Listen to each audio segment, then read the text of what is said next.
Hi BookTube, it's Gina. Can you believe we are here to talk about summer reading plans? I'm ready. I'm ready for summer. I love summer. I am a summer person. I do some blonde hair in the summer.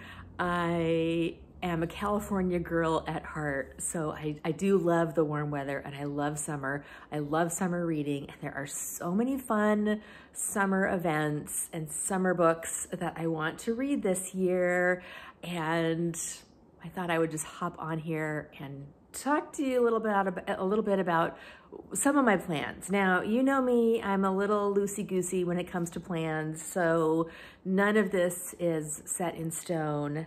But there are some really fun things going on this summer. Some new ones, some old, beloved, fun ones, and my TBR shelf that I want to get to. So let's start with the biggie, which is Jane Austen July. Now, I'm going to be doing a separate TBR for Jane Austen July, but I did want to mention it because I do plan to participate, and the group read is going to be Northanger Abbey, which is one of my favorites. This is not very long. I love this little edition.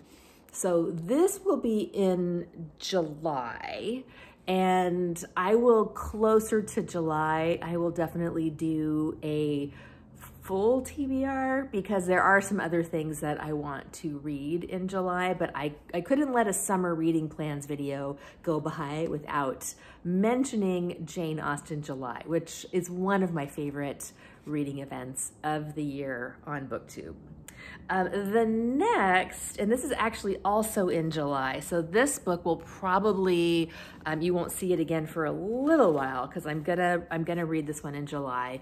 This is Jane Eyre by Charlotte Bronte, and this is Sandy at Miss Reads a Lot's July book club pick. So she does a 1001 books you must read before you die, and look at this pretty edition. And her July pick is Jane Eyre, which I have not read before. I know, it's shocking. So this will also go into the July pile. So we'll talk more about this. But this also will be a candidate for the Big Book Summer Reading Challenge, which is hosted by one of my favorite channels, Sue Jackson. I will link her down below. I somehow have missed her Big Book Summer Reading Challenge over the last couple of years. So this is my first year participating, but it is to read books over the summer that are over 400 pages. And this one meets that. Let's see, there's notes, and then it looks like this edition is 520. So it will definitely qualify for Big Books Summer Reading. And I've got a few more big books that I pulled out. This was actually really fun because I went through my shelves and I just kind of looked around and I started grabbing some things that have been sitting around hoping to get read and that I'm hoping to maybe give some attention to this year. So the first one I want to talk about for the Big Book Summer Reading Challenge is The Forgotten Garden by Kate Morton. This book I put on my high priority list for 2023 because I've owned it for a long time. I think Kate Morton is going to be right up my alley, and I don't know why I haven't read it before. This one comes in at 543 pages.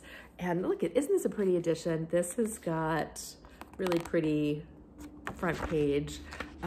So this will also be for the Big Book Summer Reading Challenge. I've got a few more for the Big Book Reading Challenge, but before I move on to those, the next thing I want to talk about is my June vacation because I'm going to Las Vegas. And I think this is the book I'm going to take with me, this and one other, for my sitting by the pool for 5 days with a drink in my hand and a raft. And I think this is gonna be my vacation book. So this is going to be my vacation book, I think, because it's not super heavy, so I can travel with this one.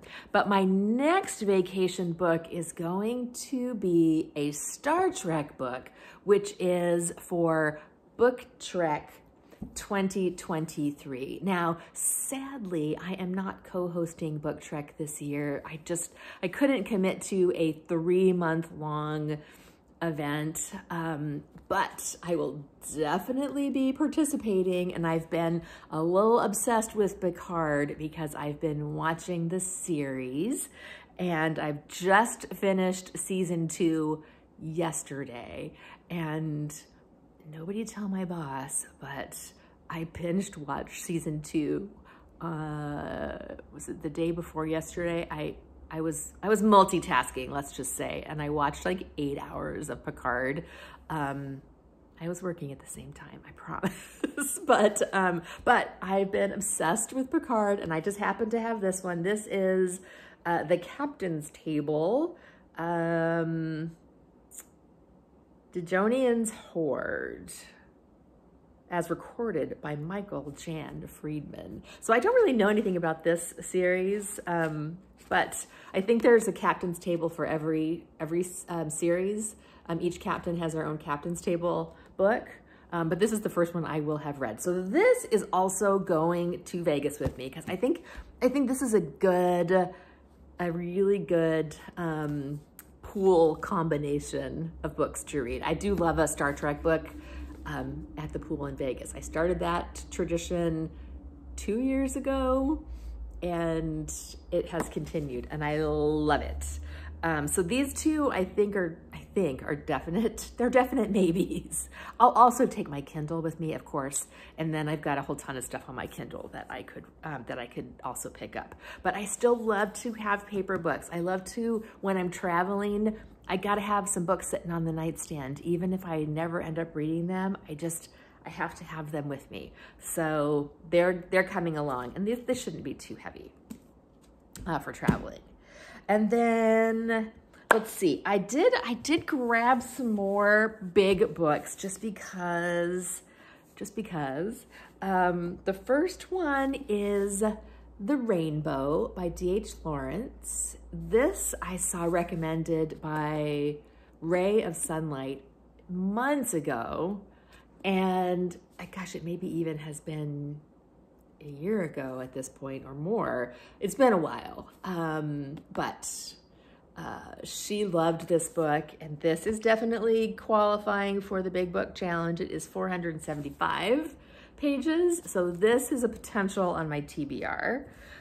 One that Sue recommended that I've also owned forever and really want to read is Ken Follett's The Pillars of the Earth. This is one of those books that so many of my friends have said, oh, it's so great, it's my favorite book of all time, and I have never read it. Boy, this is a chunkster. 962 pages. So this also qualifies as a mammoth. So if I don't get to this summer, maybe I will hold it for my mammoth. But I would love to get to this one. I might have to get it on my Kindle though, because you guys know me. These big books I find so challenging. Oh, look at this. Look what I just found in this book. A Bold Borders. Join the Borders rewards every week. New savings. That's kind of bittersweet, isn't it? Funny. So I'm gonna save that for a bookmark. And then also I've been looking for a fantasy, and I do have this one on my shelves. This is Elantris by Brandon Sanderson, and I have a very mixed history with Mr. Sanderson. The first thing of his that I read was the original Mistborn trilogy. The first Mistborn book I read, and I was like, nah, this is okay, it's fine. I didn't then pick up the next ones for a while, but I finally did pick them up. And the second and third one, the trilogy as a whole, I absolutely loved it. Then I moved over into The Way of Kings and is that the Warbreaker series? I don't remember. I liked Way of Kings. I read the second book. I got through Oathbringer, and I hated Oathbringer. I thought it was so boring and so convoluted and so just randomly long. I just decided not to continue on with the series. So I'm not sure about this one, but I really do want a big fantasy to kind of fall into. And this is 487 pages. So it's not super long, but it's definitely big. I also have Malice by John Gwynne that I had talked about recently that I also do want to read. But I tend to like these Sanderson fantasy styles, like the high fantasy, more than the sword fantasy, which I think John Gwynne is, you know what I mean? Like the sword war fantasy more than, I don't know. I don't even know. I may be totally wrong about this. But it seems more like, less like sword war. That's not even a real term, but I think you guys know what I mean. So that is my beginning of my summer reading. Now there will definitely be, well, probably be more, because I think this is really gonna get me through June and July. This little beautiful stack. And then I will probably revisit my TBR. So I'll definitely do a TBR for July, separate one for Jane Austen July. And then I will do I'll probably do a separate TBR for August too. But some of these big books maybe in July and August also. So I don't know, we'll see. You know me, I'm a little bit of a lazy reader, a lazy planner, so to speak. So that's it for my summer reading for now. What are you reading? Do you have any fun summer vacation plans? I cannot wait for my Vegas vacation. I love going to Vegas. I go with my sisters. We just lay by the pool all day. We'll see a couple shows. We've got some great dinner reservations. It will be a very lazy and relaxing vacation. So I will talk to you later. Bye.